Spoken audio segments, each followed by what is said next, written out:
Welcome into Mississippi State Live here on the Voice of College Football. Andrew Miller joined by Christian Ballard here on a Monday night of Rivalry Week. Say that 3 times fast. It's Egg Bowl week. We have reached the most important time of the year. I can't say most wonderful time of the year. It's kind of the most miserable time of the year.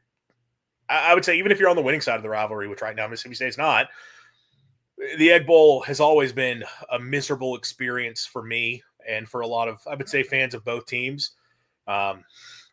Just a game that does it's so stressful because of everything that it means for the future and for the entire year that is to come. So not a game to get amped up for. I mean, no, it is a game to get amped up for, but it definitely can be quite stressful. But that's just a part of rivalry week. So we're going to get into it because this is the Egg Bowl preview time. This is going to be our episode breaking down everything that we expect or that we are looking for in this game. Obviously, the narratives surrounding the Egg Bowl. We talked a lot about that in the last episode. You can't ignore it any further with everything going on right now. Going to get into all things Egg Bowl, and this is going to be our full prediction episode. We're going to go ahead and do our picks for the week in the SEC, have keys to victory for Mississippi State in the Egg Bowl. Not going to have a Thursday night call-in show because Thursday night is Thanksgiving, and we're not going to move that show up either.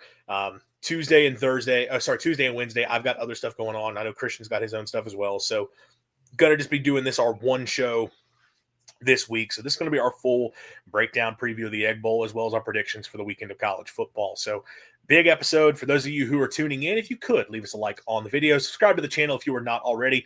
Turn that notification bell on so you do know when you do go live. And, hey, if you could share the stream, share the channel, tell your friends about us, we would certainly appreciate that. Given to you, how are you doing?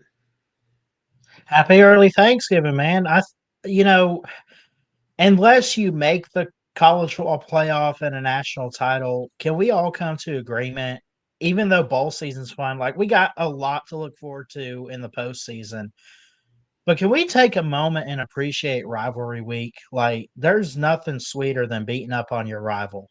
And obviously, as an Alabama fan, I'm excited for the Iron Bowl, the 90th edition. So we've hit kind of a milestone there. And, we'll obviously talk about games like that tonight.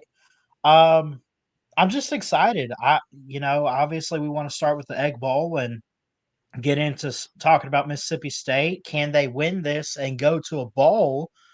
Obviously, there's a lot of stuff going on at Ole Miss with Lane Kiffin, and they said a decision for him will come after the game on Friday. Yeah, I mean, I think a decision may or may not have already been made. In fact, I think Lane has his decision made, but I think it's battling with wanting to it's do going to two be things. public on Friday. Let me restate that. Well, Saturday officially is the announcement. Saturday, But yeah. I think it'll probably leak before then. Yeah, we're going to talk about the Kiffin situation for sure. But, yeah, look, rivalry weekend outside of watching the Egg Bowl. And, of course, if you win it, it's great. If you lose it, it's terrible. But I will say, like, when the Egg Bowl was on Thanksgiving, I did always enjoy, like, all right, we got it out of the way. Win or lose, I'm going to go home, especially good thing back when I was in college. And I'm going to sit around, and on Friday, I'm watching a ton of football. And then on Saturday, I'm watching a ton of football. And I'm just enjoying the games because we've got my game out of the way. We got the rivalry done, and I can just sit and enjoy a full slate of college football. And honestly, kind of get to do that in this one too, because even with it being on Black Friday, it's an 11 a.m. game. So we're going to get the Egg Bowl done, and then win or lose, we'll get to sit around and watch. It should be a really fun Black Friday slate. One of the better slates of Black Friday games that we've really ever had. And then obviously Saturday, rivalry weekend. You're right. It's always a great day to sit around and watch a ton of college football, eating your Thanksgiving leftovers. So this is a really fun time of the year, even though it does mean the regular season's coming to an end. And for a lot of teams, it's going to mean the season coming to end. And if you're Mississippi State, you are one win away from assuring that doesn't happen. That's part of what makes this game so big for State this year is not even just the stakes around it from bragging rights and trying to regain superiority within the state. It is from a program standpoint, you want to go to a bowl game, you need to go to a bowl game, but if you're going to do it, you got to beat the Rebels. So going to get into all of that with this game. Just a little bit of news here off the top. I know we talked recruiting in the last episode, and I don't think I put a clip out. I think I clipped the recruiting segment, and I don't even think I ever posted it, which if I did, okay. But no, I think I did post it. I don't know. Maybe I didn't. Whatever. It's already dated because State's already lost one of those commitments. JUCO defensive lineman Tavion Atkinson, 3 days after announcing his commitment to Mississippi State, flips to SMU. That was a pretty nice addition for Mississippi State when they had him committed for the 3 days that they did. A guy that was very productive at the lower level, and you felt like, based on the offer sheet, based on the production, could step in and help out a Mississippi State defensive line that so badly needs help up front. That's going to be a major position of need this offseason that you're going to have to address. You losing to SMU 3 days later. And look, the guys from Texas, I think he was really hoping to go to SMU. I know State was hoping they would hold off on getting a visit to Dallas, and they weren't able to fully hold off. And he flips his commitment to the Mustangs. Now, I'm sure NIL plays a role. I mean, we can't pretend it's not. And we know SMU's a school that's got a ton of money. But, man, Mississippi State, that's a tough miss for them when it's a position of need. Yes, it's a JUCO guy, but someone that looks like a quality player who could be very impactful and someone who could be a contributor for you next year, which you need. And you don't even hold on to him for 3 days. That's a rough look, and that just makes it all the more important that Mississippi State really hits in the portal for defensive linemen in the upcoming transfer class. On the other side of the line, State did add another offensive line commitment, JUCO offensive tackle Kyson Shepard out of EMCC, 84 overall 3-star, believe a Tennessee native. Number 15 ranked JUCO offensive tackle, 6'7", 325. So he's got the size. The frame is there for sure. Familiar name for State fans. He was committed to State at a high school in the 2024 class. Ultimately had to go the JUCO route. At high school, the offer list was pretty impressive. You saw the likes of Texas A&M, Tennessee, I believe Texas, State, Ole Miss on there, Florida, a lot of big-time programs. He was a 3-star, mid-tier 3-star prospect, but had a really good offer sheet coming out of high school. Right now, that offer sheet coming out of JUCO, not all that great. It's a lot of a lot of programs that are at the G5 level. In fact, Mississippi State is the only power conference offer that he has. It's a lot of Sunbelt schools, a couple Mountain West. State needs bodies on the offensive line. He's got the frame. And again, coming out of high school, this is a guy that was highly coveted. But based on the offer sheet now, and I'm saying this having watched 0 snaps of him, so if I'm dead wrong, I'm dead wrong. I hope he comes in and is a big-time contributor, but going to have to perform at a much higher level if he's going to be the piece Mississippi State wants to step in and really help out that offensive line. So, look, signing day is coming up. I think it's, 9 days away at this point. The early signing period is going to be here very quickly, and it's big for Mississippi State. They've got to find a way to win some battles here late. Right now, that class, I know there was a graphic going around the other day of Rivals recruiting rankings, and State was outside the top 50. I mean, we are looking at paper. I think it's higher if you were to go by – it's weird because Rivals is owned by On3, but On3 has their own separate – if you go by On3 or 247, I believe State's class would still rank higher. But yeah, it's rough right now that we're talking about. This could be one of the worst classes State has ever signed if it stays the way it is. Now, some of this is they are going to go heavy in the portal. And comment here from Bryce Hall, how much do you think will be spent on the roster this year, both with keeping certain players and getting others out of the portal? I think they're going to – at minimum spend as much as they did a season ago. They were around that $15 million number, which $15 million, frankly, is kind of a baseline. Like if you're not spending $15 million, you've got no shot in college football these days. But that's still not a big number. I would hope that's gone up. I do know that there's been some conversation that the money is going to be there specifically for offensive and defensive lines to make sure State can be really competitive in that market. And those are two positions that State knows it has to hit. In fact, in his Sunday press conference, Jeff Lebby, there was not a lot said. I mean, the mentality is right for the program going into the game. He said all the right things. Nothing interesting, but he was asked about the portal. Safety was a position he brought up because of losing guys like Jerron Manning, Brian Lanier, Hunter Washington. They're going to have to hit safety because of a lot of experience gone there. But that was the only one where he talked about it from a positional need standpoint because we're losing guys. O-line and D-line, he highlighted specifically as like we have to get better at those positions, and that's going to be a major emphasis in the portal. You're going to have to spend.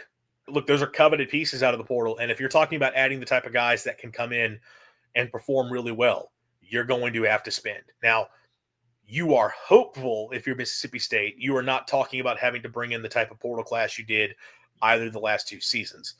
You feel like the wide receiver room, they're probably going to need a couple of guys. I think finding a guy to replace Brendan Thompson is going to be very difficult for this team because of what he does from a speed standpoint. Can you find someone who's that type of an impact player? I think you're going to want that for sure. Maybe you look at another running back. Probably not with Fluff returning and Gaden returning, but I wouldn't be shocked if they went there. I think tight end's a spot they're going to have to find somebody.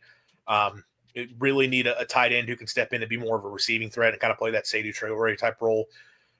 Corner will be interesting to watch. I mean, if Kelly Jones declares for the draft, which I think he probably will at this point, that's obviously a big loss. So you're going to have to go and get out a number one corner for sure. I think linebacker room, you're going to be in good shape. Defensive line, you're going to bring back quite a few guys who have played. Offensive line, you're going to bring back guys who have played. It's just those 2 position groups you're going to have to bring in contributors. You're not chasing a quarterback. At least we don't think. Knock on wood, you won't be chasing a quarterback. So I don't think they're going to be as portal heavy, but O-line and D-line are going to be big spots, and that costs a lot of money. But Christian, I mean, we've seen it this year, and we've seen it all across college football. I mean, look, if you don't have offensive and defensive line, you can't be successful. That's been the biggest thing holding Mississippi State back the last 2 years. They're going to have to fix that. Yeah, that's always been the case in college football. Like, you just have to recruit and use the portal in the trenches. You got to use it up front on offense and defense, like you said, and that's the biggest issue, especially what I've seen from the offensive line this year. It's just that's been the biggest like Achilles heel of the team this year is the protection up front for Shapen and company. And you know, you talk about National Signing Day, not even a month away, and you talk about hitting the portal. If that's not something that Jeff Levy's trying to hit on right now, then I would question why. And but I'm sure he knows what he's doing with this. At least at the moment, I would think he knows what he's doing. But at the same time, you know, they don't need like everyone wants to always go out and recruit the star talent. The big playmakers. Nothing wrong with that. They need a little bit of help there, but it's not the big exclamation point that they need to hit on. So I fully agree with everything you just had to say, and I think it's going to be something we have to follow up on and definitely report any news that comes out, especially with the season, regular season coming to a close and waiting on a bowl game potentially. And look, I'll be completely honest. I don't like portaling lines of scrimmage, especially offensive line. Defensive line, there's typically Right. enough. There's typically some really good defensive linemen who are going to hit the portal every single year, but what you have to pay for them is always the tough part of that. And it's still O-line and D-line, it's the same thing. And D-line less so because I think there are enough good athletes out there you can find quality guys. But every team wants to improve at those spots, which means the players that are available in the portal, they are more coveted, which just drives the price tag up. And you're getting in the game with more and more programs that you're having to fight against. So that's never a fun place to be in. If you can have – because, look, the best teams are going to pay to keep – if you've got a high-level defensive lineman, high-level offensive lineman on your roster, you're doing everything in your power to keep those guys there because of how valuable Correct. those positions are. So a lot of those guys aren't transferring out. O-line especially, though, because of how much cohesion and experience playing together matters for offensive line. O-line, like at the college level, you can build successful O-lines with, look, if you get at least a good athlete that you can put at left tackle and then have 4 other guys that can just be solid players who mostly hold their own, who like they can be mid-tier 3-star guys, low-tier 3-star guys. Get them in the program, though, bulk them up for 3 years and get some skill and develop some technique and get them used to playing together. You can build an offensive line that you can work with. The problem is it's becoming tougher and tougher to do that because of the portal, because even at a position like offensive line where a lot of guys do need some development, the mentality of so many players is, well, if I don't play as my freshman year, I'm going to go. And to be fair to them, coaching staffs are taking less and less time to develop players because they see the transfer portal and say, well, shoot, let me just get this guy who looks like a more ready-made player and bring him in and work with him. So it goes both ways there. And it's tough to really build up experience over multiple years on an offensive line. And look, the fact is, like, you don't have a lot of great college offensive linemen. And finding the guys who can come together, again, those spots are coveted out of the transfer portal. It's tough to get them, but ultimately, if Mississippi State's going to turn this thing around and get it going where they want it to, they're going to have to be really good in the trenches. That's going to be priority number one for them when it comes to this offseason, is really dominating in the portal to get better trench play. I think skill positions, you could be okay, but you got to get better in the trenches. I think Hopefully, so. I would say too, like, the reason I think we're putting so much emphasis on hitting it in the portal, it's not that you can't find them out of high school. If you look at their class, and we just kind of talked a little bit about, their recruiting class for 2026, you have some good offensive linemen coming in. Leon Knoll. You have Dalton Toothman, Jaden Ross, who I've seen some good highlights from him, 6'6", 315.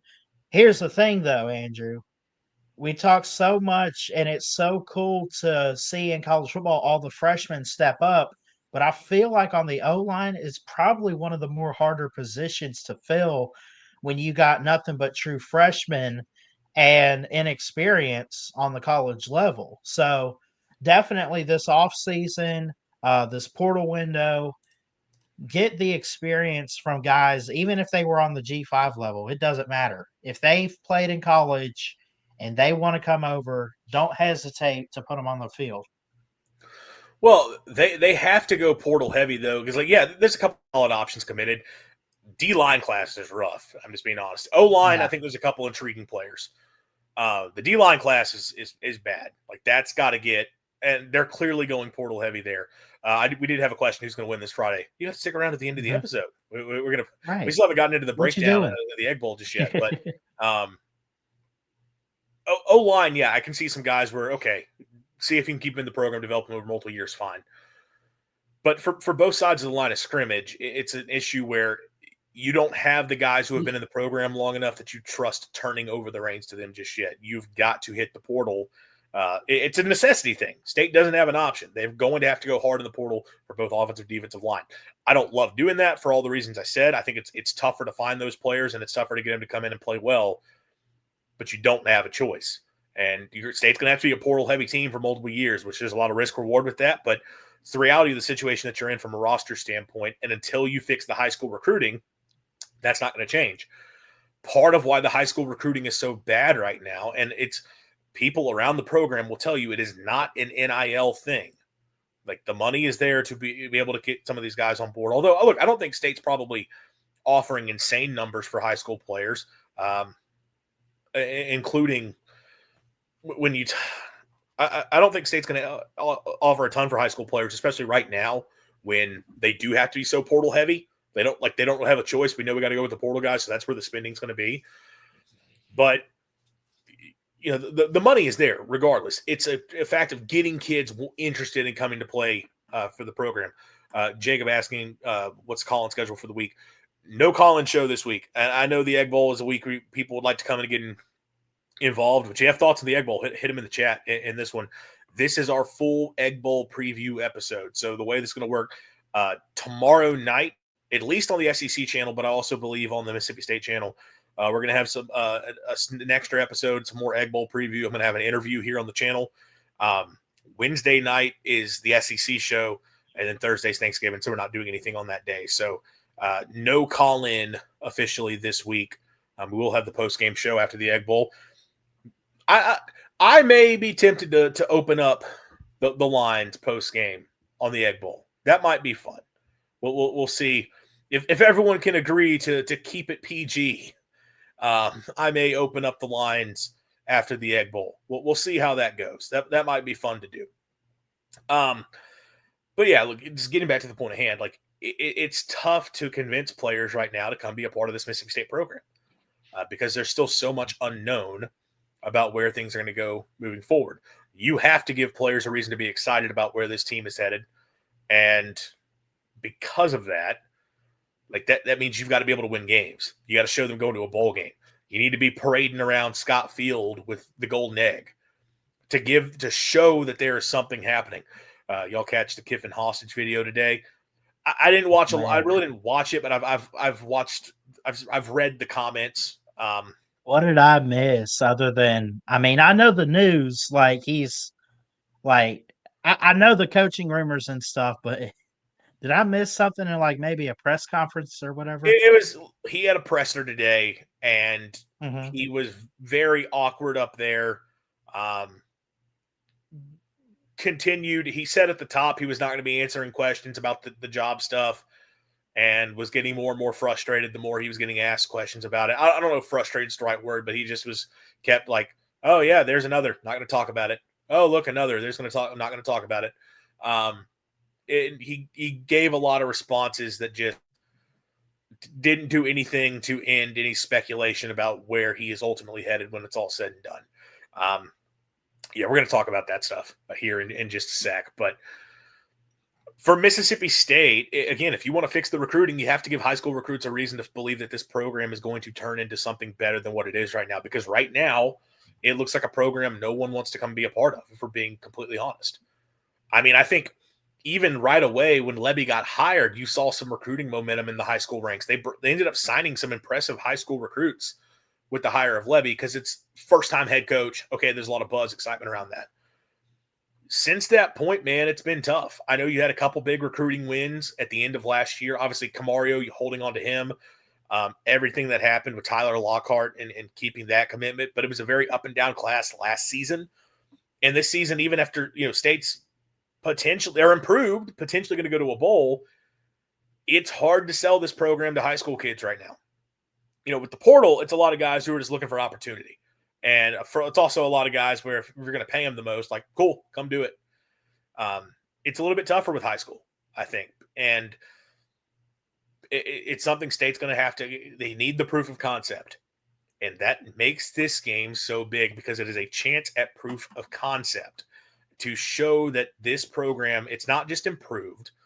It's not just a program that can be sort of competitive in a handful of games per year and occasionally win something, and by win something, I mean beating an Arizona State team that's just okay.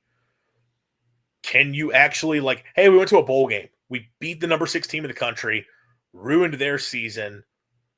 We took down that program. We're trending upward. You need that in this game. This is such an important egg bowl for Lebby and for Mississippi State because of just everything that it would mean for the program and getting momentum that you so desperately need. And the other side of the rivalry is possibly helping you get some momentum going into the game because of the aforementioned situation with Kiffin.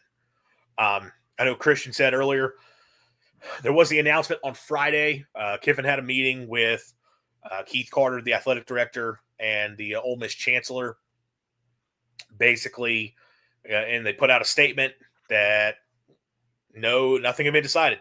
Nothing was full-time decided, but it was going to be a deal of Lane would make some sort of announcement Saturday following the Egg Bowl.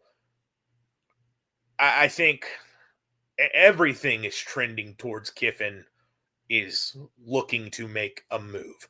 People around LSU have been incredibly confident. I know now people on the Florida side are feeling more and more confident, and the LSU side may be waning a little bit. I don't love that there's 2 jobs, and I just said I don't love because, yeah, of course I want Lane to go. I'm not going to hide around that. I think it'd be very funny to see him leave them. It's the fact you've got 2 jobs that both kind of feel the same about their ability to get him does make it a little weird. Okay, is there something else going on here? But I think it's the holdup at this point because all the pressure. The point was that Lane was supposed to give them not a final answer, but provide some real clarity on what he was going to be doing leading into Egg Bowl prep, and he ultimately didn't do that. They basically just said, "Well, we'll make a decision after the game." I think Lane obviously wants to go. He wants to take either one of these jobs. I don't know which one, but he wants to be the head coach at either LSU or Florida. He thinks that whatever it is, that program, it's too good of an opportunity to pass up. It's situation for better for the future, whatever. I don't know for sure, but he views either job as one that I can't pass up on. He also wants to continue coaching his team through the end of the season. And it's not even just an Egg Bowl thing. He wants to coach his team through the playoff. He feels it's his right to be able to coach his team through the playoff. Ole Miss would love for him to coach the team through if he's going to be the coach moving forward. The problem is you can't have a coach leading your team in the playoff when you are competing for a national championship that's going to be gone the next year. You can't do that. You also, from a program standpoint, we talked about signing day is just a handful of days away. The signing period opens up for the transfer portal opens up January 15th. You've got to have a head coach in place to handle those things. For Ole Miss, they don't want to be trying to handle all of the offseason stuff with a coach who's out the door. And for LSU or Florida, they're not going to be okay with Kiffin putting all of his focus on planning for a playoff run when he needs to be focused on building his staff and recruiting to those other jobs. So some of it is the timeline. And I know Saban on game day complained about the timeline. Kiffin's made some comments about it. I mean, I think it's a lot of brushing off the fact that Lane has handled this so poorly. And at the end of the day, it falls back on him. He is responsible for letting this all get as public as it's gotten. He is responsible for this being the distraction that has become for Ole Miss. He's responsible for all the narrative around Ole Miss football being, is Lane Kiffin going to be the head coach next year? That falls on Lane. But there is a point to be said, though, that if the timeline was different and the portal didn't open up until after the spring, we're not having some of these same conversations. Maybe he could just coach them all the way through. So it's not a ideal situation for anyone, but the fact of the matter is Kiffin, rather than saying, you know what, as interested as I'd like to be in those jobs, I've got a team that's in the playoff and I can't walk away from that. He wants to try to do both. He wants to try to walk away from it while also coaching the playoff. And the fact that Ole Miss is in position to be there is complicating things for him. There's been some conversation coming up today that it's kind of like, are we going to get to the end of the Egg Bowl? Let's say Ole Miss wins it, and we're hoping that they don't. But let's say Ole Miss does win the game. Is Kiffin then going to continue pushing this thing of, I'm the coach through the playoff? And how is Ole Miss going to handle that? Rather than giving them an answer on an actual decision on where he's going to go. I don't know if he's going to be able to do that or not. I think if Ole Miss loses the Egg Bowl, there is no conversation. It's done and gone, and he will officially say, I'm out. Because if Ole Miss does lose the Egg Bowl, there's a world where they get left out of the playoff. I don't think it's super likely. Their best win in Oklahoma has continued to age pretty well, and if OU handles business in the final week, OU's a playoff team. But Ole Miss has done enough things that you could create a narrative to leave them out of this if you wanted to, especially if Kiffin leaves them. And I think Kiffin would walk away if they were to lose the Egg Bowl. If he wins it, it just becomes a more complicated situation. But it's been awkward around Oxford. And today, multiple players were putting out statements talking about how locked in they were. Trinidad Chambliss put out one. And at first, Trinidad puts his out, and everyone's like, all right, the players are fired up, locked in, let's go. Then Kawan Lacey puts out his, the Ole Miss running back. And he left quotations around his statement, as in he didn't write that statement. He had someone send him that statement to make and posted it on Twitter, but forgot to get rid of the quotation marks. This is a real thing that happened today. He has since deleted that post. That is telling us what is happening. Either the Ole Miss athletic department or the Ole Miss football team, as in the head coach, is telling his players, hey, y'all go post this on social media for me to make it sound like y'all are locked in. It ain't a great situation. The chancellor of the university was doing an interview with Richard Cross from Sports Talk, and he makes a very pointed statement talking about how proud he is and how impressed he's been with the job of the assistant coaches and navigating all of this and keeping his team locked in through all of this. A lot of emphasis on assistant coaches and giving credit to those guys as opposed to, the head man of the show. And then, Lane Kiffin with the press conference today just can look like a guy who wants to leave. Ole Miss is incredibly distracted right now. They can't say they're not. Now, Lane gave a good answer because he was asked about distractions, where he said, well, there's been stories about this going on for a month, and my team is 4-0. So, I think that's a credit to them. Maybe Ole Miss, they're able to put it all behind them, and they step up on Black Friday, and they're fully locked in, ready to go. And if they are fully locked in, ready to go, well, to be honest, Mississippi State's probably not winning the football game because Ole Miss is a better team. But at the end of the day, it's hard to not see a situation where this is impacting Ole Miss. And if that's going to be something that's continuing to hang over this team going into the Egg Bowl, and it feels like it will. Again, this might leak on Friday. I think On3 put out a report that you could hear something over the next few days, but there's a good chance what happens is going to get out by Friday. That just puts Ole Miss in an even worse spot going in. And if you're Mississippi State, you have to take full advantage. If this is a team where all of the thought process is our coach is leaving us after this game, even though we've got a chance to be a high seed in the playoff, host a playoff game, and everything that comes with that, that's a really frustrating spot to be in if you're Ole Miss. And again, Mississippi State, this is a chance to pounce. I had something I really wanted to say, but I'll just start talking and maybe it'll come back. But as far as Lane Kiffin, like, I don't think he's going to stay at Ole Miss. Now, when he's going to leave, I don't know exactly. But, I mean, like you said, man, Mississippi State it's like they're in a tough situation because they're fighting for a bowl game with this game on Friday. But with where Ole Miss is at,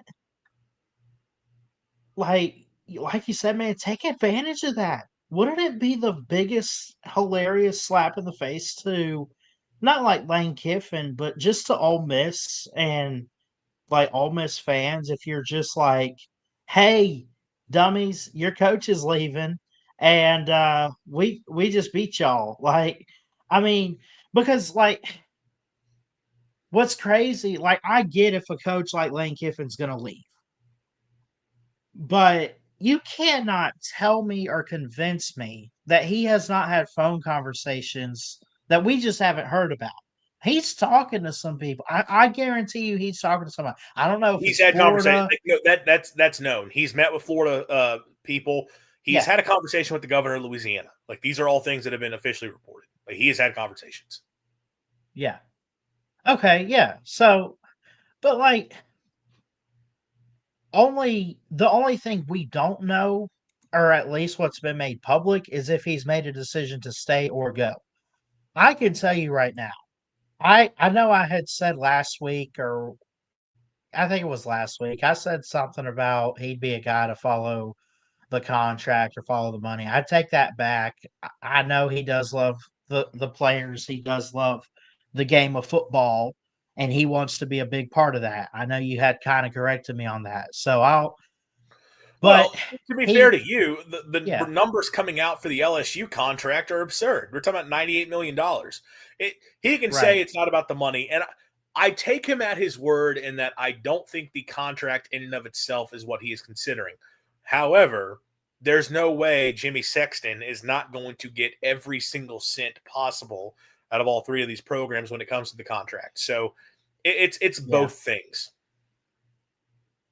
Fair enough. I mean, I don't know, man. It's just for the Ole Miss side of things, just covering Mississippi State, and I know you're more of a Mississippi State guy and fan than I am, but even just seeing it, it's hilarious. Like it's Thanksgiving week. We gotta eat turkey. We gotta sit down and be thankful and celebrate with our families and just have some fun watching the games.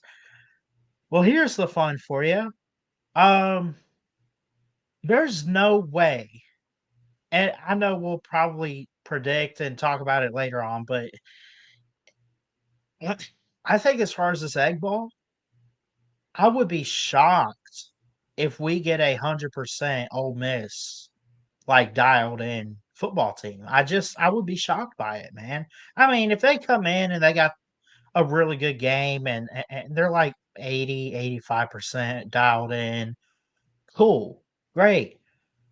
But like you were saying, Andrew, all this being said, you're Mississippi State and you don't take advantage of this Lane Kiffin drama, it blows up in your face and he walks away having beat you and you don't get to go to a bowl and everything like that. I mean, that's just oh.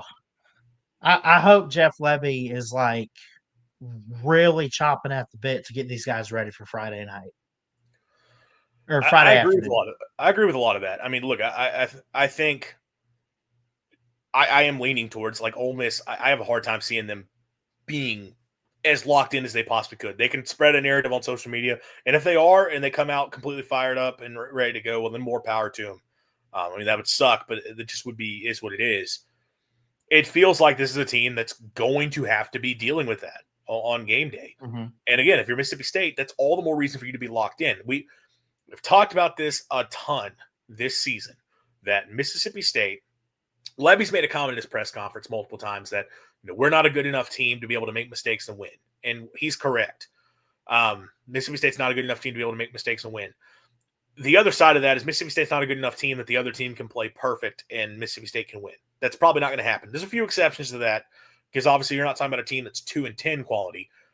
But for most of the teams State has on the schedule, if those teams were to play their A game, Mississippi State's going to lose. Mississippi State has had a lot of teams come in this year not play their A game. Arizona State did not play their best. Mississippi State was able to get the win in that one. But Tennessee did not play their best. Florida did not play their best. Texas did not play their best. Well, in all three of those games, neither did Mississippi State. Mississippi State not playing its best against Tennessee, while Tennessee struggled, they lost. Mississippi State not playing their best against Florida while Florida struggled, they lost. Mississippi State not playing its best against Texas while Texas struggled, they lost. Mississippi State cannot afford to make mistakes and win a football game. Ole Miss is a team that may be making some mistakes. I know we're saying this as if it's an assumption, but it feels like you're right. It feels like you're not going to get 100% Ole Miss, which means if you're Mississippi State, okay, can you beat Ole Miss at 80, 85, 90%? Possibly, because let's keep in mind, Ole Miss could have lost to Arkansas. They kind of were battling with Kentucky for a while. They really Should have could have lost lost that to Florida. game. Yeah. Like that game, I know they pulled away at the end, but they potentially were in it with Florida. They could have lost to Florida. They could have lost to Washington State too. They Washington could have State, lost to I Washington mean, State. This Ole Miss yeah. team is not dominant. They have found ways to win, and that is a skill. There is skill to finding ways to win. I don't know if it's skill, but it's a testament to their team. When the margins get thin, Ole Miss has stepped up and found ways to come out and get wins, which is the opposite of what Mississippi State has done this year. Mississippi State has found ways to lose football games. But Ole Miss has kind of consistently, frankly, they play to the level of their competition is what it boils down to. Like they do not blow out teams. So if you're Mississippi State, they're going to give you opportunities. You have got to play a clean football game and take advantage. And it feels like this Ole Miss team, you have a chance to really pounce on them and make a statement. And if you're State, you've got to be able to take full advantage. And if you can do that, you're going to a bowl game. And as we talked about that, like that in and of itself is so massive from showing program momentum, getting the fan base excited again. We've talked a lot about how annoyed people are with Jeff Levy right now over the quarterback thing. And I'm not going to get a ton into the quarterback situation. Blake Shapen's a starter. It just is what it is. Now, I do have a note on quarterback play that I'll get to in Keys of Victory that I does think matters. We know Blake Shapen's going to start this game. He's going to have to play well. But people are frustrated over that. People are frustrated over the close losses. They're frustrated over recruiting. If you can just get this win, you beat your rival. Any win over Ole Miss is going to get Mississippi State fans a lot more excited. But then it's like, okay, we got another football game. We have a chance to finish the year with a winning record, going to a bowl for the first time in 3 years. And we feel like we're building towards something. And then you're looking at next season saying, okay, next year we can start talking about, can this be a team that wins 8-9 games, takes another big step forward? As opposed to being all right, well, is this the year they're going back to a bowl game? Like, it becomes a question of like having hope going into the next year as opposed to, All right, we'll see if they get a little bit better again. Like, you start feeling better. That matters for support for the program when it comes to season tickets, when it comes to donations, when it comes to people giving to the Bulldog initiative and making sure that we're able to go out and get the players necessary to get the roster better. Like, this game so much hinges on it for support behind Jeff Lebby. And that's not even just because it's an Ole Miss thing. If you had one more win at this point and you knew you were going to a bowl, a lot of what I'm saying would already be in place. But because you've wasted the opportunities at becoming bowl eligible, it puts even more on this game. And you've got to find a way to take advantage in Starkville, 11 a.m. Central Time on Black Friday. Like, this is a chance to go into that game and make a big statement about the future of the program. And let's spin it forward even more. You want to talk about hope? What if you win this game, Lane Kiffin leaves Ole Miss? Are you then spinning this idea of, hey, we're the program moving forward in Mississippi? And I know that feels absurd with as good as Ole Miss has been the last few years. And I think if Ole Miss, there's good infrastructure in place there. If they hire a good coach, they'll probably still be successful. But you're looking at Ole Miss, and it's like Kiffin is the guy there. And I'm just going to go ahead and, like, hot take. I know Ole Miss fans are spinning it that it's all about the Grove Collective and the infrastructure in place, and that's why they've been so successful. That's a part of it. There's no doubt that has played a role. That what they've done in NIL has helped them win. Lane Kiffin deserves a lot of credit too. Lane Kiffin is a really good football coach.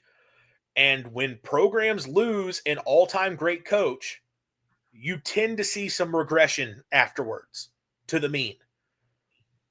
I have a hard time believing the next coach in Oxford is going to be as successful as Lane. Maybe I'm dead wrong. And if I am, well, then it is what it is. But more than likely, I'm not saying the next coach is going to come in and be bad, but it may be more of typical, just solid football as opposed to being a team that's in the upper echelon of the SEC year in, year out. If Ole Miss is taking a step back and you're Mississippi State, you can continue taking a step forward. Now it's like, okay, we're closing the gap. Can we jump you? And I'm not saying these things are going to happen. I'm saying you can sell that if you get a win. So that game, this is so huge for Jeff Lebby in the narrative. This game matters a lot, really, for getting people on board with this program, not just for this year, but feeling good about the future to come. Yeah, I mean, there's so much around this game. And for those that tune in on Friday and say, oh, Ole Miss and Mississippi State, it's the Egg Bowl. Why would I watch this, though? I mean, Mississippi State's kind of struggled a little bit because of all the Lane Kiffin stuff. But you kind of just pointed out something about, like, well, I'll say this. I feel like winning this game, obviously, it gets you to the postseason, it gets you in a bowl. Forget what happens there. Why not use the Egg Bowl that you won this year, assuming that we could pull an upset? Why not use that for recruiting? Use that for momentum. Use that to catapult into 2026, at least for next year and next year alone, because obviously, who knows what's going to happen between the teams next year. But there's got to be a lot of momentum going into the game. But I feel like even after the game, if Mississippi State finds a way to pull it off, like, I mean, how much momentum does that give you going forward? I mean, that's something that, I mean, it's more than just beating a rival or winning a rivalry game. You beat Lane Kiffin, which is something that Mississippi State can't say they've really done much of, They've done it is once. beating Lane Kiffin. Not one. That's I it. thought, no, they haven't beat them yet, have they? No. No, I said they've done it once. Oh, they did it once. Okay. Yeah, 2020, I the thought they last did. time he was looking for another job, it was 2022. Yeah. That was Mike Leach's final game. Interesting. Yeah. They're 1-4 right. against Kiffin. Well, I mean, look, I don't know, man. There's Ole Miss going into this game, definitely the better team, the better program right now, the better everything. But Mississippi State has just had one of those years. They went 2-10 last year. We spent the offseason, when I was doing this show by myself, I said the goal is to just get some SEC wins, try to make a bowl game, all this other stuff. And then you came along on this show. We started talking into it. The season kicks off. Now we're saying, man, you're at home. You could you could make a bowl game with a win like this. You probably ruin Ole Miss's season. I mean, they might go 10-2. Definitely ruin their shot at the SEC title for good. But I mean, they might make the playoffs. And you're sitting there, 6 wins, Mississippi State, winning the Egg Bowl, and Lane Kiffin says, "Okay, well, that was it." I mean, you send him packing. That might mean something. It would mean a lot. No, it would certainly mean a lot. Like that, and here's another point to be had. Like with where Mississippi State's been at last year in Oxford, a 2-10 Mississippi State team against the best roster Ole Miss has ever had. And I know this team has won more games, but last year was the most talented they have ever been. The final score was 26-14. State had first and goal from like the 3-yard line in the fourth quarter down, and if they scored a touchdown, it would have been a 5-point game. Like, and they were in that game throughout. Like Mississippi State was competitive with Ole Miss in Oxford a season ago. 2 years ago in Starkville, against an Ole Miss team that was probably, in terms of quality, pretty similar to this one. I know this one has one more win, but I think they're pretty similar teams. And a State team that was probably pretty similar to this one. Ole Miss won, I think it was final score 17-10, and needed like a trick play touchdown to make that happen. Like, Mississippi State's not been a good team the last 2 years. Ole Miss has been a far better team the last 2 years. And both years, the Egg Bowl was in doubt in the fourth quarter. State has found ways, and again, 2 different coaching staffs, 2 very different teams. This is a very different team. But Mississippi State has found ways to make this game competitive. They find ways to show up in the Egg Bowl. I expect them to be locked in. I expect them to be competitive in this game. It's just whether or not can you find a way to get it done. And all the narrative around Oxford is certainly going to play into it, but it still matters what happens on the field. Let's preview the Rebels a little bit here, because that's the one big thing we haven't gotten into is breaking down this Ole Miss team at all. And look, they're a very good team, obviously. 10-1 on the season. The one loss by 8 points on the road at Georgia, and they held a lead. Had a lead in the second half there, and still had the ball at the end with a chance to potentially go down and tie it. They've had some games where it was kind of close and they had to find their way, but they go to Oklahoma and get a really impressive win there that's gotten better and better.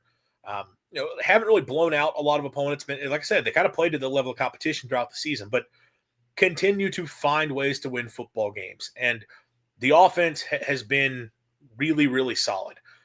Over 37 points a game, averaging 494 yards per game, a really good group. And the revelation has been at quarterback with Trinidad Chambliss, the D2 transfer that no one was talking about coming into the season. It was all Austin Simmons, everything.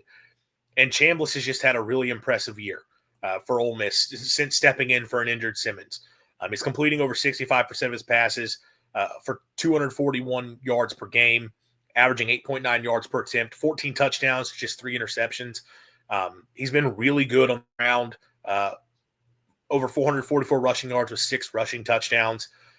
He has been really impressive for them. He's decisive with the football. I think accurate over the middle of the field to get the ball out real quickly. Will challenge you down the field. Kind of has a gunslinger mentality to him. Can extend plays with his legs and can extend plays when there's pressure. Really good playmaker and a guy that presents a lot of problems for dealing with. I really like what he does in the quick passing game. I think he's been really good in that area. The other revelation for this team has been in the ground game, where they have found former Missouri transfer Kawan Lacey, who on the season has rushed for over 1,100 yards, 19 touchdowns, which is a school record. He's averaging over 103 yards a game, just under 5 yards per carry. Huge year for him. He has been their bell cow back by far. It's really funny if you look at their run game. It's 21 attempts per game for Lacey, 10 for Trinidad, and then nobody else has more than like 2 to 3. It's basically they really ride Kawan Lacey. And I mean, on the year, he's gotten better and better, is the other thing. Coming off of a 224-yard performance against Florida, against South Carolina, went for 167. He's had some really big games as of late. Tough physical runner, a 5'11", 210, and I think he looks bigger than that. He's a pretty nicely built back. As a receiver, not a huge threat there. It's really mostly the run game with him. But he has been a really impressive player for them. Tough, physical, got some explosive ability. Someone who's difficult to deal with. They got weapons in the receiving corps. Harrison Wallace that has been a nice transfer for them. 642 yards, 47 yards, and a couple touchdowns. The tight end, Daquan Wright, is a terror over the middle. 485 yards, 4 touchdowns.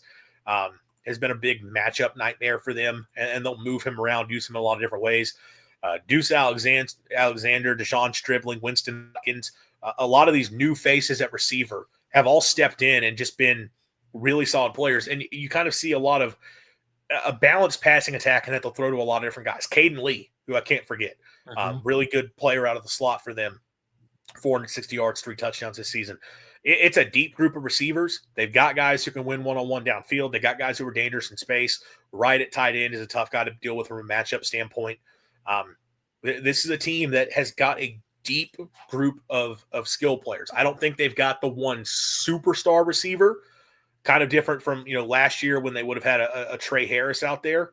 But in terms of having a pretty deep group, they've got that. I didn't mention, look, they're running for over 189 yards per game. So the run game has been very successful between Lacey and Chambliss. The passing game is there. They've only given up, I think it's 7 sacks in SEC play. So 1 sack a game in conference play. They've been good in pass protection. Don't give up a ton of tackle for loss.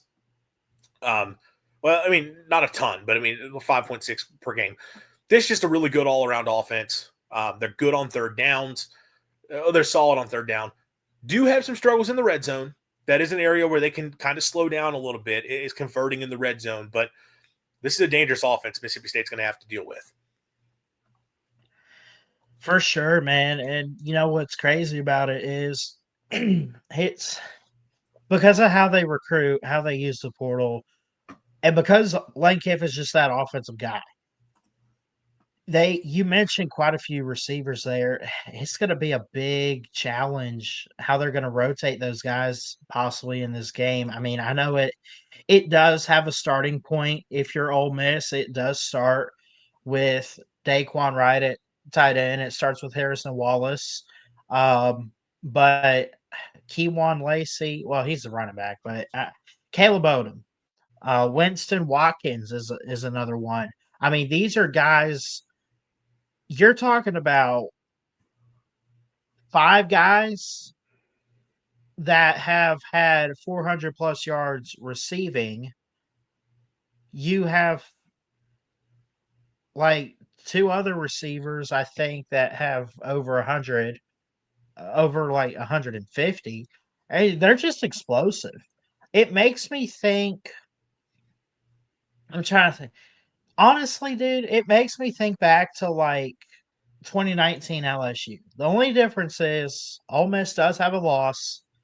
They're not a perfect team. They probably won't win it all. They have a chance, but we'll see. But you have that go-to quarterback, and you have all these NFL talented receivers around him that they just score at will, make explosive plays. The other side of that is Mississippi State's secondary, which we've put a lot of emphasis on throughout the season. We talked about it in the offseason. We have a bunch of really good, talented guys. Jerron Manning leads the team in tackles. Brian Lanier has 3 interceptions, leads the team. If they could just get their heads on the football field and just focus, I think we have a chance to shut down this Ole Miss offense. As far as predicting the game, we'll do that later. But This is a team that's going to be a really big challenge offensively. But with Isaac Smith, with Lanier, with Jerron Manning, I mean, I can keep going. At this point in the season, it should all come together. And there should be extra motivation this week, I think, for Mississippi State to try to beat their rival. Yeah, I mean, look, State's secondary has played mostly well for the course of the season. Kelly Jones has been outstanding. He's playing his way into being a first-round pick Yeah. at corner. Opposite of him, a little bit more questionable, but you've gotten solid play from that group. Jerron Manning has been good in coverage. Brian Lanier has been better in coverage. Isaac Smith, now, he's not – we don't know his status. We're going to wait to see. Hopefully he's fully healthy for this game. But he has, I think, improved as a coverage player this year. Ole Miss likes to attack the middle of the field in the passing game a lot more than normal. What they remind me of in a lot of ways, Ole Miss is a bit more reminiscent of some old air raid teams with the passing game specifically. And when I say old air raid teams, not the right way, but more some of the more modernized air raid attacks, because they do so much quick passing. They do so much more with the screen game. They do so much more with the over the middle of the field crossing patterns than maybe they have in the past. They feel a little bit more like ball out quick from the quarterback. And the comparison that's been made quite a bit for Trinidad Chambliss is Baker Mayfield. And it's a similar stature. He wears the same number, which plays a role as well. But the way Baker would really kind of play, where it was sort of a gunslinger mentality within an air raid system at Oklahoma, it's very reminiscent of that. A lot of it looks pretty similar. I think dealing with that's going to be tough. And look, State secondary is going to have a good game. I think you have to find a ways to eliminate those quick passes while also understanding, look, the run game is going to be a threat, and that if you give them light boxes to run into, they're going to take advantage. Now, I have thoughts on that. I'll get into a little bit later in the show as to how I actually would deploy this and attack this offense more. But I think part of it is, can you find a way to get Lacey having to if you can get Lacey off his first couple options and find a way to get a little pressure, that's where he starts to get a little bit more careless and force the ball a little bit. That's going to be your chances. But it's a tough Ole Miss team to deal with. And it's a State defense that has not been great lately. They've really gotten run all over. And I know that's very concerning when you look at what Kawan Lacey has done. He's coming off a 200-yard rushing game when Mississippi State last time out gave up a 300-yard rushing game. And it's like, oh, no, what's going to happen? I think it's a little bit different because of the way Ole Miss runs the football compared to the way Missouri runs the football. But that's going to be big. Like, State's going to have to find a way to limit the big plays from this Ole Miss offense and keep them from hitting the dagger play. On the other side of the ball, Ole Miss defensively, it's been sort of an up and down year. They've had some rough moments, but I'll give them credit in that I think they've gotten better as the course of the season has gone along. Now, I would say they've also faced two competent offenses, and those teams put up 35 and 43 points on them respectively. But that said, Mississippi State's not always a competent offense, so can you really use that comparison? On the year, officially 20 points per game given up. In conference play, 323 yards, just overall 323 yards per game allowed on the season. In conference, it's 366, which is still fine. In total defense allowed at just over 5.13 yards per play. It's been a solid defense. Now, they've been really good on third down. That's kind of the biggest strength that they have. Opponents are converting just under 34% on third down against them, which is one of the better marks within the SEC. That's kind of the one area, though, that they excel at, because there's nothing else that they're great at. Pass defense has been solid. They've not been a bad pass defense by any means. Opponents are only completing 57% of their passes against them, 6.3 yards per attempt, quarterback rating of about 120. So, they've done a good job of limiting opposing pass games. Run defense is where they're more gettable. And rather than looking at the overall numbers, so I broke this down for a piece I'm going to have coming out on Maroon and White Nation, or I might have coming out. I don't know. If you adjust for sacks, they're giving up 153 rushing yards per game, which isn't god-awful, but it's not good. Now, they've had some really nice games against some teams that suck at running the football, and they've taken advantage. If you look at their rushing defense from a game log standpoint, they shut down Georgia's run. I'm surprised they shut down Georgia's run game. That's actually shocking to me. I forgot about that because Georgia's a team that does run the football well. So I guess you give them credit there. Oh my God, that's the Ole Miss rushing offense. I knew I was wrong. I was like, Georgia ran for a lot. I clicked the wrong thing. I knew Ole Miss had run for a lot on Georgia ran for a lot on Ole Miss. Okay, they shut down LSU, they shut down South Carolina, and they shut down the Citadel. Those teams are not good at running the football. None of those teams are good at running the football. They gave up 221 to Georgia. They gave up 221 to Arkansas. Tulane had 178 on them. Florida last week, 108, which is not great, but it was 4.3 yards per carry. Florida was throwing the football a lot. Washington State ran for over 4.5 yards per carry, 127 yards. 172 yards to Kentucky. Back against Georgia State, 191 to open up the season. I know that result open the year doesn't matter all that much now, but it's not been a great rush defense. You can run it on them. And to get more specific, the quarterback run game, sack adjusted. They have faced dual threat quarterbacks 5 times in the SEC. Those guys being Talon Green, Gunnar Stockton, who, yes, I think he's like leading Georgia in rushing touchdowns, and he runs the ball well. John Mateer, Lenore Sellers, and DJ Lagway. Those are the 5 guys they faced in SEC play that you would consider dual threat quarterbacks. On average in those games, they've given up a sack-adjusted 55 yards at 5.6 yards per rush to the quarterbacks. Quarterbacks are having good rushing days on Ole Miss. If you can get your quarterback involved in the run game, you can give them problems. If ever there were a reason to advocate for Kamario Taylor to play a major role in this game for Mississippi State, it is that right there. Ole Miss is not great at defending the run. Mississippi State's run game has been at its best when Kamario Taylor is in the game. Quarterback run hurts Ole Miss specifically. If you can get Kamario involved, you've got a shot. Look, they don't give up a lot of explosive plays. You kind of have to work your way down the field on them. That said, their red zone defense has not been great. Like, teams have been able to score on them down in the red zone too. This is really a case of like grinding it out in the run game, because I don't think you're going to get a bunch of shots down the field in the pass game. Levy's always going to scheme up a few of those, and you hope you hit them. But Ole Miss wants to make you drive the length of the field. But in the kind of they're trusting to get stops on third downs. But if you can stay ahead of the chains and give yourself third and short, you're moving the ball well. So I think State's rushing offense has a chance here, but they're going to have a really nice day against Ole Miss. But that is their chance defensively. Ole Miss, look, they don't get a lot of sacks. Not a lot of tackles for loss. It's not a super aggressive defense. Look, good players, just to list off a few guys, and I know I'm going long here, but Prince Will Emanuelen off the edge, 5.5 sacks for him to lead the team. Will Eccles at defensive tackle has 11. Cam Franklin with 11. 3.5. Sorry, I was looking at the games played. 5.5 for Prince Will. 3.5 for Eccles and Franklin. Xavier Harris with 3. Sunterrain Perkins had 10 sacks a season ago, only has 2 this season. So it's not the same pass rush. They're only averaging 2 sacks a game overall in the season. But they've got some defensive linemen who can make some plays. After that, though, it's not a lot of guys who stand out. And I think, look, again, it's a team you can take advantage of, but State's got to get the run game going.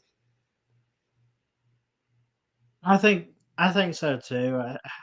I feel like the talent is there up front in the trenches for Ole Miss, but it's nothing you look at. Like, it's not like looking at, Ohio State's defense or Georgia's defense or anything like that. It's Ole Miss. Now, it's not as bad as maybe like we make fun of like the Big 12 for being or anything, but it's Ole Miss. I mean, but they're gonna try to bring everything they have defensively because there's a lot of things that they know Mississippi State does well on offense. At the same time, there have been moments with Shapen, with the receivers, with our run game, where we didn't have to play a good defense to shoot ourselves in the foot and make mistakes. So the other side of that is, yes, you can wear down Ole Miss defensively and find ways to hit big plays or get a few yards upfield, and then hopefully you're scoring on those drives. However, the other side of the coin, Andrew, is that Mississippi State has not had their like the offense we talk so much about with Chapin and everybody. Love these guys. They're great. They're talented. They come together at times. I don't want to say they come together at the right time, but you would hope that this is one of those games where they give everything they got on the football field. They're going to have to play well. I mean, look, they're going to need a clean game offensively. The way the offense has performed for much of the season throughout conference play, it will not do. They're going because Ole Miss is going to score points. Ole Miss is going to find a way to put points on the board. I believe State's defense will have a better effort than we've seen the last few games, but you can't go out and expect to win a dogfight. Like you're going to have to win a game where you are putting points on the board for sure, and they're going to need a strong offensive effort to be able to do so. Let's get into the keys to victory for this game for the Bulldogs before we make our picks for the week. Again, I know this is a longer episode, but it's the one big episode we're doing for the season. Number one, key to victory for Mississippi State, and I talked about this earlier, it's the idea of being fully locked in, playing clean, and starting fast. And I know this is something we have talked about, game in, game out. Like it's been a theme for Mississippi State. They need to start fast. They need to play clean football. All that's true. It has never been more true than it is in this game. Again, you have an opponent where all of the conversation and seemingly a lot of the focus is on whether or not their head coach is going to be here a year from now. But forget a year, a week from now. Is he going to be the head coach there? So they are not going to be fully locked in. Maybe they are, but it feels like they're not going to be. It feels like they're going to be prone to sleepwalking. It feels like they're going to be prone to making mistakes. Maybe I'm dead wrong. Maybe that Ole Miss team rallies and they're like, screw whatever Lane's doing. We got a chance to lock up a playoff spot. We're going to go out and play our best game of the year. I'm sure that's what they're preaching in the locker room. But I think it's hard to expect them to be as locked in as possible. If Ole Miss is going to have that going on, you as Mississippi State have to take advantage. And taking advantage means you are playing as good a football game as you can start to finish. You are not committing dumb penalties. You are not missing opportunities. When Levy schemes something open, we are hitting it. We are blocking it right. We're finding the right hole to run through. Defensively, we're not missing tackles. If we have a chance to get a sack, and we're going to make it happen. If we get a chance for a turnover, we're going to make it happen. We're not blowing up a field goal sequence with a bad snap. We're not giving up punt return or kick return touchdowns. Mississippi State has found ways to lose every single week this season. You can't do it this time because you can't win the football game if you are making those mistakes. But your opponent could be prone to making them in this game. You got to take advantage. On top of all that, the whole starting fast idea, we talked about this with Mississippi State against Florida because that was the game everyone knew this is it for Billy Napier. Win or lose, Billy Napier is going to be gone after this game.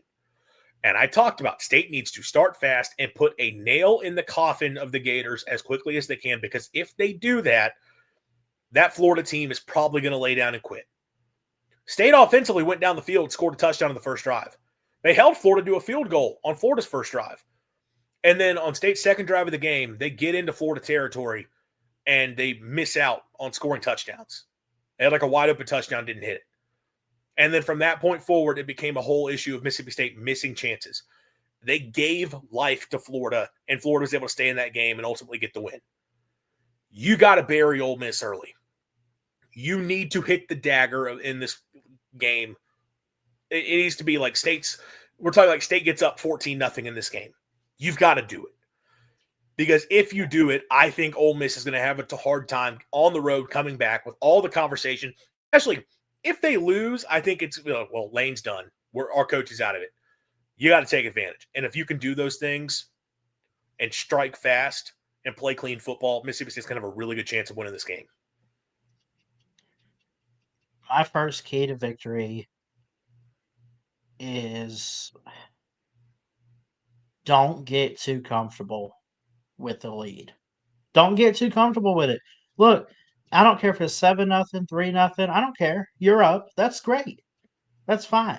I feel like State at times this year has kind of gotten a little complacent and at times, like you could tell they're putting forth an effort, but it feels like not as much as when they started the game. I know this team is better than their record. And I knew they were better than a 2-10 record last year. I mean, I think a lot of people knew, like, yeah, they went 2-10, but had they had some games go their way, they're 5-7, just shy of a bowl. And I don't know, man. Like, I feel like what I've seen this year, outside of maybe Georgia, Georgia's Georgia. They're going to do Georgia things and beat everybody. But like Texas or whoever, they had opportunities to win this game or to make a statement or to just put more points up on the board or just make a better decision as far as play calling or something. They've had their opportunities. Don't let it get out of hand. Don't get too comfortable in the game. Play relentless every single down you can. That's what I would say. Well, I'll spin that forward. We've seen State twice now this season have a big lead at home in Mhm. a big game where you had a good crowd, you had an energized crowd, you had people fired up because it felt like a turning point for the program. Arizona State and Texas. You're up 17-0 on Arizona State. You allowed Yep. Arizona State to come all the way back and take the lead. Now, you got the win. You made a great goal line stand, and then you scored an incredible touchdown. But you easily could have lost that football game. Texas, you had a 17-point lead in the fourth quarter, and you completely choked it away. So you're right. Like, do we know State's going to have a lead in this game? No, of course not. We don't know that. But if State does do what I talked about and they strike fast and they get up a couple scores, even if you're thinking about Ole Miss laying down, you've got to keep foot to gas, pedal to the floor, continue pouring it on. This team cannot sit idly by. You're correct. They cannot sit back because they have found ways to lose in that manner. Number Mhm. two, key to victory, State needs its best rushing game of the year. On the season, and I'm just curious, Mississippi State running the football. So their best rushing day of the year was Northern Illinois. That was 292 yards. From a yards per carry standpoint, obviously Alcorn State. Within conference play, it is by far the Tennessee game. They ran it 57 times for 203 yards at about 3.6 yards per carry. That is the best from yardage. That is the best in terms of yards per carry. They did not run the football consistently, and that's under 4 yards. That's only about 3.5 yards per carry. That's not very good. But that was the best run day they had of the year. And to be fair to State, they were running the football much more effectively until the fourth quarter when Albert Reese got hurt. And then all of a sudden, their yards per carry numbers really started to fall off. And you're hoping you'll have Albert Reese and you'll be fully healthy for this game, and your offensive line can be as good as possible. This has got to be State's best rushing game of the year. That is where the weakness is for Ole Miss defensively, is in defending the run. Their pass defense is solid. Now, I will say they've seen 2 good passing games, and those 2 good passing games threw it on them. But I don't know if we can call Mississippi State a good passing attack. So, maybe State has a big day through the air, and if you're able to attack, awesome. I feel like State's going to have to be able to run the football effectively in this game to have a lot of sustained success. And the other big thing is here, the one thing Ole Miss tends to do well on defense is they get off the field on third down. They find ways to get third down stops. The easiest way to convert on third downs is to make third downs as manageable as possible, which means staying ahead of the chains and keeping it rolling, which you generally are doing with the run game, if you can run the football effectively. Fluff Bothwell, you need him back to being the player he was early in the season before he got hurt. You need to see full, healthy Fluff once again. You need Devon Booth to run well. And I talked about it when I talked about the struggles for Ole Miss defending the run. Quarterback run game is a part of this. And I'm not talking about Blake. You got to find a way to get Camario on the field and get him involved in the ground game. If State can get the run game going, I think they're going to have a good chance to have a big day on offense. One, it does literally open up their pass game. Like, this is a passing game that is really heavily built on their ability to run the football. But two, you stay ahead of the chains, you're moving the ball. Ole Miss's red zone defense, I mentioned this earlier, it's not great. Teams can score once they get down to the red zone against Ole Miss, and they can punch it in the end zone when they get down to the red zone against Ole Miss, not just settle for field goals. Having the ability to run the football is a part of that. And like when the field gets constricted, can you still run the football well? State needs a big day on the ground. If State runs the football effectively against Ole Miss, they will be in the football game. I agree. I think the run game is going to be, the run game always relies on the offensive line, though. And we've talked quite a bit this season about the O line, and it's had its good moments, it's had its bad moments, been kind of inconsistent at times, and stuff like that. So I would agree with your assessment there. We got to run the football and take advantage of, I don't want to say a really bad or depleted, but just a average run defense that Ole Miss has. Maybe it's a little bit below. I don't know, but uh yeah, there's that. Another key to victory for me is just, I don't know, man, just hitting the big plays or trying to offensively. I think that the O line's got to be there. Blake Shapen's got to be protected, but just having the receivers step up in a big way with Brennan Thompson and company, use their speed on the field, outrun those defenders, get open, and make the big plays. You want to create a situation where you are slowing down that secondary for Ole Miss. And if you can do that, and you're able to score, you're able to win. I say that a lot, but I think that's a really important factor. Yeah, I think that's fair. Last key to victory for me, red zone stops on defense. Mm-hmm. I expect Ole Miss to be able to move the football. I think Lane will scheme up ways for them to have success moving the ball. Look, they've got too many skill players on offense that are good. They've got between the running back and the receiving core, it's hard to deal with an offense that's got as many good pieces of that, especially with the quarterback who's done a good job protecting the football, making good decisions, getting the ball out quick, all of that. But Ole Miss has not been great in the red zone. They have not been great about punching it in when they get down to the goal line. Either some of it's decision making from Kiffin and what type of calls they go with in certain situations and whether or not they go. But they don't all. It's not even about always punching into the end zone. Sometimes it's about scoring. They find ways to mess up in the red zone. That's kind of one of the Achilles heels for that offense. State's red zone defense has not been great this year. They need to step up in this one. And I think when you talk about a defensive approach for Mississippi State, I am saying bend, don't break against Ole Miss. And guys, I'm going to call for them to bring back the defense that everyone just loves to hate. It's time for the 3-3-5 look. It's time for the 3 down linemen, 3 high safeties. And I know they're going to run out in that. And Kawan Lacey's going to get the ball, and he's going to run for like 7 yards. And people are going to lose their mind screaming at Coleman Hutzler. I'm telling you right now, just stacking the box is not the answer against Ole Miss. One, stacking the box has not been the answer for State's run game to begin with, defending the run anyway. 2, Ole Miss has too many weapons in the receiving core for you to be able to deal with if you do that. The other part to this, though, you have to force Ole Miss is a team that wants to hit explosive plays. As I said, they're not great in the red zone. If they can score from far, shout out to the hashtag, they have a lot more success. If you force them to have to sustain drives, it becomes a little tougher.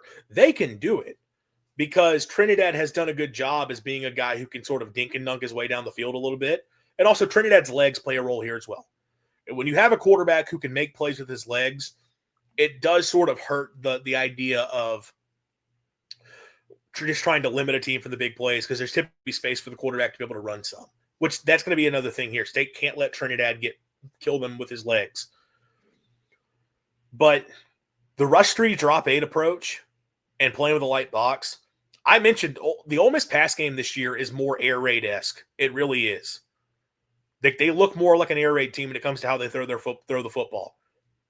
Rush 3, drop 8. And I know, they're going to hand it off to Kawan Lacey. I mentioned earlier, Ole Miss does not run the football the same way that Missouri does.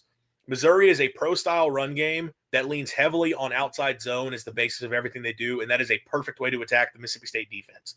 Ole Miss is a spread run game. It is classic. We run the ball because we have space to run the football. We have numbers to run, so we hand the football off, and we're just spamming inside zone over and over and over again. They'll run some outside zone every now and then. Maybe they'll mix in a few gap scheme looks. I'm sure they will. Obviously, they hit a big run off of gap scheme against Mississippi State last year. That long touchdown run was a pin and pull look, and which would be an effective run against the state defense again. I'm sure Lane will have that in the arsenal. But primarily, they're going to run inside zone a bunch. The 3 down, 3 safety defense is meant to pick apart teams that want to just try to spam inside zone RPO all day. Because we're not giving you the quick, easy access throws. We're not giving you the shot down the field. And when you hand the football off, guess what's going to happen? Our safeties are flying downhill. Yeah, you're probably going to get some yardage. We can look up at the end of the day and Ole Miss runs for 200 yards. I don't care. Look at the yards per carry. If they had to take a ton of carries to get to that number, you probably did a pretty good job. What are the yards per carry? How did you do in the red zone? It is a bend, don't break approach for Mississippi State on defense. I think that is your best bet here. That's what State did in the Egg Bowl a season ago. They played that style. And what do you know? It was the one game where it worked for Mississippi State really well. I think Coleman Hutzler needs to bring it back. And I think the defense can – I know it's famous last words, but everyone is like, oh, my God, what is Kawan Lacey going to do to this run defense? I don't care if Lacey has a big day if you don't let him run wild and have huge break-off runs. And I think State will handle the run game against Ole Miss better than they did Missouri.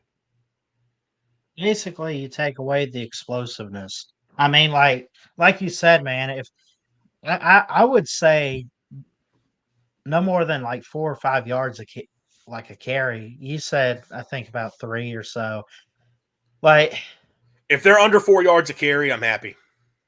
Right. The thing is when you give up too many explosive plays, that's what kills you in the game. That really is. You can give up some yardage. You can give up some plays here or there. That's fine. It's going to happen. And you're going to have good offenses you go up against. Ole Miss is going to have to deal with that against State's offense and vice versa. Yeah, but go ahead. But you take away the explosive part of the Ole Miss offense that we're used to seeing, State has a chance. For sure. No, and especially for an Ole Miss team that does not convert in the red zone at a high enough clip, when you don't let them hit the big plays and you force them to have to sustain drives, that's where mistakes can happen. So that's got to be the approach to me State takes defensively. And I know everyone in the fan base disagrees. I know, again, every time they line up with a light box that Kawan Lacey carries it for 5, 6, 7 yards, people are going to be screaming. Trust the process. Let it play out. If it's going poorly, well, then you adjust. But I think you have to take that approach coming into this game. All right. Predictions. And obviously, we're not going to start with the Egg Bowl. That is going to be how we end the stream. I know it's a long video. We're coming up on an hour and a half here, but we had a lot to talk about. Typically, we break down the preview versus the keys to victory and the picks and separate, but we don't have the show later in the week this time. So it's time to break down rivalry weekend across college football, make our picks for the final week. Update on the standings. Neither of us did well last week. Both went 5-5. We had Oklahoma correct. I had Vanderbilt. You had Kentucky, so you took a loss there. We both took Texas. Both took Tennessee. Both took Georgia Tech, and Pitt kind of took it to them. We both pulled Cincinnati in an upset, but BYU gets the win. You were correct about SMU over Louisville. I thought the ACC would kind of screw itself over there, but no, SMU blows out the Cards. TCU beats Houston, so both took a loss there. Florida State lost to NC State in just disgusting fashion, so both wrong there. We did both have the Oregon Ducks, though. So 5-5 weeks for the both of us. Overall in the season, I am 83-47 compared to 80-53 for Christian. So, Christian, this is your last chance to catch me. Yeah. So you're still that's 3 not games a bad back. record. That's not a bad record to have, though. 80-53. No, it's not. For picking games, I'll take it. Yeah. But again, keep in mind, you will need to make sure you are different than me on at least 3 games. When 3 we're picking games. All right, we can do I'm gonna pick first. Just to, again, as we've done the last few weeks, to give you an opportunity to catch me here. Yeah. But let's keep that in mind as we're making these predictions. And it's rivalry week, so it's a lot of rivalry games. Nothing nationally. We only do 10 games a week, and there's 10 SEC games, and all of them are at least pseudo interesting in one way or another. So picking all the SEC games. We'll start Friday afternoon at the Bins. Number 4 UGA taking on number 16 Georgia Tech, and the clean old-fashioned hate. Georgia Tech has not looked right over these last few games, and as funny as it would be to see them beat Georgia, I don't think it's going to happen. I think Georgia's playing as well as anybody in the country. The Dogs roll against the Yellow Jackets. They are coming off a blowout loss to Pitt. They also have a loss by a couple possessions to NC State. I've been banking on them all year long. I got some Georgia Tech fans in my YouTube community. Shout out to them. Go Nerds. Beat Georgia. Let's get an upset. All right, so Christian going with Georgia Tech for our first difference of the day. Later on Friday night, the Lone Star Showdown, number 3 Texas A&M goes on the road to number 17 Texas. First time played in Austin since 2010, probably 20. I think it would have been 2010. Would have been the last time. So yeah, because obviously they didn't play for all those years, and last year was in College Station. A&M looked like it was going to be problem city for them against South Carolina, but they found a way to get it done. Handled business against whoever they played this past weekend. Texas gets it done against Arkansas, offense rolling. I think this game will be interesting. I don't think it's going to be a blowout. I think this could be fun to watch, but Texas's offensive line's a disaster. A&M's pass rush can give them a lot of problems, and I think Texas's defense has kind of gotten exposed recently. I will still take the Aggies. I don't love doing this because Texas always wins that game, even though they haven't played a lot, but I will take the Aggies to get the win. This game's in Austin? Yes. On a Friday night. And you're talking about a 2.5 point spread here. Oh. Yeah, I'm gonna have to agree on this one. A&M's just better. A&M's just better. I think Texas knows they don't have too much left to play for. They're not going to the SEC title game. It's going to be Georgia and whoever. I guess it's going to be Georgia and Texas A&M. Is what it looks like. Give me the Aggies. I'm with you. Governor's Cup, Kentucky against Louisville. In Louisville, Louisville really reeling these last few weeks. Kentucky looked like they were getting momentum, but then they got blasted by Vanderbilt.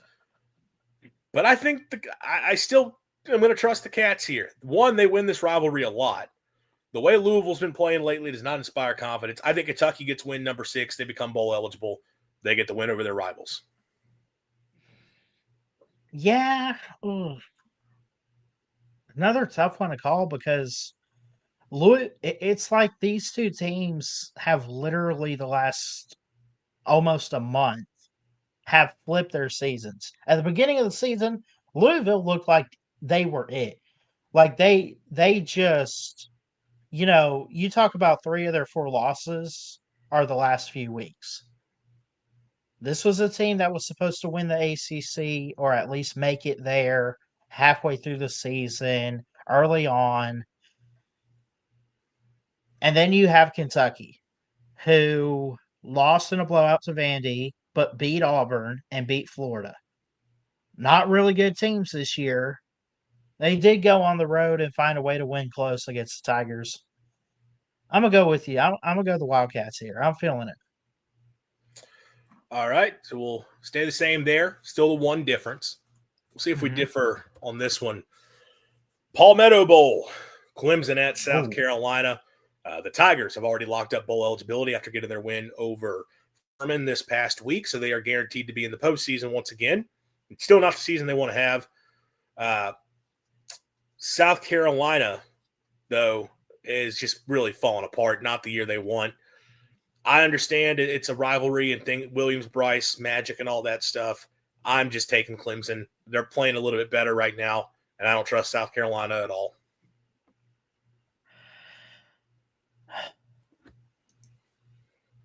Both teams are worse than I thought they'd be. South Carolina's favored by 2.5. I'm going to go with the home team here. I am going to differ in this one. Now, South Carolina has nothing to play for. They're not going to a bowl game, but it'll put Clemson at 500. It'll put them at 6-6. I don't think Dabo's getting fired or anything like that. But at the same time, I I don't know. I feel like South Carolina with nothing really to play for, knowing that Clemson comes in kind of limping with a 5-loss record. It's I don't know. They just even though Clemson's going to the postseason and they're not, I feel like they still just want to have that one signature win on the season. That's fair. I mean, I think it'll be a close game. So Oh we have, yeah. we have two differences now. We'll see what the last one is. Don't think we'll differ here. This is the one SEC game that probably isn't that interesting, although I think the LSU defense is good enough to limit an OU defense that's OU offense that's not good. But OU's defense is one of the very best in the country. And LSU's offense, even with Michael Van Buren, still not fixed. So I will take Oklahoma. I'm also taking Oklahoma. Too much firepower. LSU fired their coach. Um, maybe next year for the Tigers. We'll see. But I'm going Boomer Sooner here. Maybe so. One of the more interesting rival meetings in this rivalry we have ever had, because it is a top 20 matchup. Number 14 Vanderbilt at number 20 Tennessee. Vanderbilt still with thin hopes of getting to the college football playoff if they can get the win. Now, their problem is they're going to look up and they're not going to have a single win over a ranked team if they win this game. But Vanderbilt trying to stay alive in the playoff hunt and get to a 10. They've never won 10 games. 10-win regular season is possible here. Tennessee trying to ruin their rivals' season and can show that, hey, we're still the top dog. This was a fun story and all, but we're going to beat you when it's all said and done. And also, if Tennessee wins, I think it's a 9-3 season for them, which would still be another really strong year for Josh Heupel there. I think there'll be points. I think it'll be entertaining. I'm taking the Vols at home. I know Vanderbilt was very impressed with what they did to Kentucky this past week, but overall, I've not been impressed with Vanderbilt down the stretch. I'm going to take Tennessee. I trust Pavia a little bit more than Joey Aguilar. He's got more touchdowns and less interceptions. Now Aguilar, because he's got the receivers around him, and I'm not trying to take anything away from Joey, but he does have 10 picks. He's got 23 touchdowns. He has thrown for over 3,000 yards. This is in Knoxville. I'm going upset. I'm gonna take the Doors. All right, so there's difference number 3. We'll see if Christian can go for the outright lead here. Although, I mean, even if we would need if we don't hit on all of them, you might need some more. Subs Finn, glad to have you here in the chat. We're wrapping up the show, so you're gonna have to watch back a lot of it if you haven't been here already. But we are going to be making our egg prediction here in just a second, finishing up our predictions for the week. Number 22, Missouri at Arkansas. Arkansas wants this season to be over with. I think, maybe Arkansas their offense will make it interesting, I'm sure, but that defense, no chance they're stopping Mizzou. Mizzou runs all over them. Tigers. This is Missouri and who you said? Arkansas. Oh yeah, Missouri all day. Don't even have to explain myself. Go to the Sunshine State, Florida State at Florida. What a clash of titans this is. Is this the toilet bowl rivalry this year? What is it? That's very accurate. Florida State still playing for bowl eligibility. If they get the win, they're going bowling. They will be keeping Mike Norvell around for another season, a.k.a. they didn't have the money to fire him. Florida is just hoping they can announce Lane Kiffin as the next coach. I think Florida has quit on the year. I understand they might get up because it's a rivalry, but guess what? They had a rivalry game at home last week against Tennessee where it's like, well, you could say, well, they'll still get up for that game, and they didn't do it. They got blown out. And I know Tennessee's a much better team than Florida State, but the Noles should have beaten NC State. They really shot themselves in the foot several times in that game. Florida State is, I still think, the overall better team, so I will take FSU. Florida State. great start, terrible in the middle, or not terrible, but just didn't go their way. Um, yeah, give me the Knolls. I can't even with Napier out. I can't pick Florida. I just can't. I can't see it. Sorry. The Iron Bowl. Number 10 Alabama goes Oh on the road to Auburn. shit! It is nighttime in Jordan-Hare. So the Alabama fan is panicking and freaking out. Has Auburn already gotten to 6 wins? No, Oh they yeah, they need will. this They one. will if they win here. They will. They need this. I forgot about that. They need this one to get bowl eligible. So yeah, God. bowl eligibility on the line. Alabama fans are terrified. Look, we know Auburn's got talent. Talent's Yeah. not been the issue for them this year. The defense is good, all around good, and also Bama's offense has not looked fully right recently. Can Cam Coleman and Singleton give problems to the Bama secondary? I don't know. I'm sure Auburn will keep it interesting for a half. I'm taking Alabama. I think they're still the better team. I think they'll get it done. I do think Jordan-Hare at night has gotten a little bit overblown as of late. It has been real in the past, but Bama has continually, like the last few times, it's not like it's been a thing where Bama's lost this game. So I'm going to take Alabama. Yeah, but first off, I'll say stay tuned to Ballard Sports Media. We'll get some predictions on these games, especially the Iron Bowl, coming up soon this week before kickoff. Um, I it's guess a the last cursed two in field. Jordan-Hare have been down to the wire. That is true. Well, you had 4 overtimes in the fourth and 31. So Right. I say this: Jordan-Hare is like a graveyard. It's a freaking like it's almost a cursed field. I'm not saying it's cursed because you're going to lose, but you're not making it out there without limping out of there. You're going to get banged up and bruised a little bit. Alabama 10 years ago in 2015 blew them out. That's the last time they went to Auburn and actually won comfortably. Um, 2 And years ago, actually, fourth and I know 30. I'm sorry not Huh? to cut you off, and I know I'm going Yeah, against my own argument here. That was a game where Derrick Henry ran the ball like 35 times, dude. and He won the he Heisman that year. He went off. Oh my well, and he god. still Yeah. that was a game at halftime, and I think it was a Yeah. game in the fourth quarter until Derrick Henry kind of put it away. So Yeah. you're right. Even when there's been a big difference between the teams, when it is played in Jordan-Hare, Auburn keeps it close. I'm just not going to trust Auburn to find a way to win a football game. Oh no, me neither. I will take the Tide. It's just one of those things. Like you had fourth and 31, you had the 4 overtimes. Auburn has not won since 2019 in the series and really in Auburn. Um, and they also haven't been ranked in the series since 2019, which is interesting. But they're not ranked this year either. So another year where Auburn's just mediocre. They'll make it competitive because that's just how rivalries are. That's the Iron Bowl. But I got to have confidence in my Crimson Tide. Roll Tide. Let's get it done, and we'll take care of business. Last but certainly not least, the game that'll actually be played before all of these games mentioned. Mm-hmm. It's time for the Egg Bowl. We've broken it down. We've talked about what this game means for Mississippi State this year and going forward. It is a pivotal moment for Jeff Lebby to get the fan base fully bought on board, to get momentum for this team going into the offseason,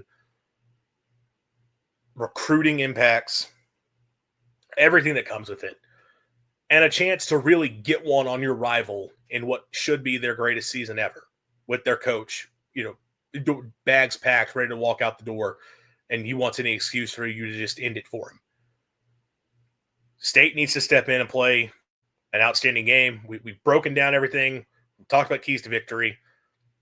This is a huge opportunity and a very, very important game on Black Friday for both teams. I mean, Ole Miss has a lot at stake as well, but from Mississippi State perspective, there's just a lot on the line here in terms of building this thing up.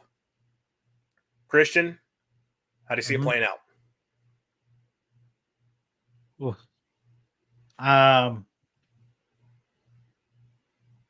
You got Lane Kiffin 1 foot already out the door. We've talked all season about Mississippi State needs to get close or at least get to a bowl game. What happens in the bowl game, we don't care at the moment. Just get there. After a 2-10 year last year, just get there, right? This is in Starkville. Noon kickoff time, 11 a.m. Central, by the way, at Davis Wade. 6.5-point spread. We talked about the game earlier. Ole Miss, if anything's holding them back, it is the thought of losing their head coach, honestly. Because on paper, they have the talent, they have the coach and the staff, and they should win this game. Oh, God. Don't hate me, Andrew. I got to go Ole Miss here. I think they're the better team. That being said, we're probably going to end up 5-7. I hope I'm wrong, but I mean, I can see Mississippi State winning the game, but my gut says to go with the Rebels. Score prediction. They keep it close and competitive here. I'm going to go with a 31-27. So, I had typed out my picks beforehand. Because I mean, obviously, I knew I was picking first on all these anyway, and I rarely ever change my pick off of what you were to do, regardless.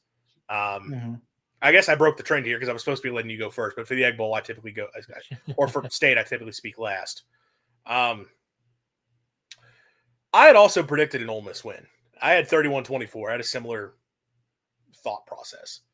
Nice. I have a hard time trusting the State team right now. Defensively, they are fading, and even though I think the matchup is better for them than some of the other games they faced this year, and I think there's a game plan they can employ where they could have success getting enough stops. And it's also really more trust in the offense for me than anything else.